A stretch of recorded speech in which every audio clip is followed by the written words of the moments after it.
কড়া গরম হয়ে গেছে, ওর মধ্যে তেল দেবো।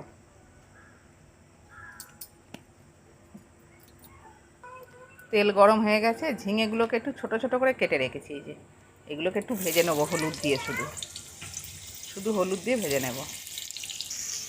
ঝিঙেগুলো সব ভাজা হয়ে গেছে, এবার এগুলো বাটিতে তুলে নেব। তেল গরম, ওই কড়ায় তেল গরম করে নিয়েছি, এর মধ্যে পেঁয়াজ দেবো। পেঁয়াজটা একটু লাল লাল করে ভেজে নেব। একটু হলুদ আর একটু লেবু রস আর একটু সর্ষের তেল দিয়ে মাছটা মাখিয়ে রাখবো।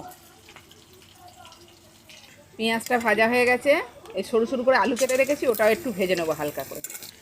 আদা রসুন লঙ্কা হলুদ জিরে গুঁড়ো ধনে গুঁড়ো সব একসঙ্গে গুলে রেখেছি। এই মশলাটা এবার এতে দিয়ে দেবো, দিয়ে আর একটু ভালো করে কষিয়ে নেব। মশলাটা ভালো করে ভাজা হয়ে গেছে, এর মধ্যে এবার নুন দিয়ে দেবো।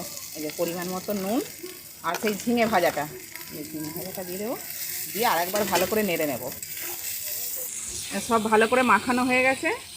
আর এই যে নুন বাবা, লেবুর রস আর তেল আর হলুদ মাখিয়ে রেখেছিলাম, এই মাছটা দিয়ে দেবো এর মধ্যে, দিয়ে ভালো করে নাড়িয়ে চাপা দিয়ে দেবো।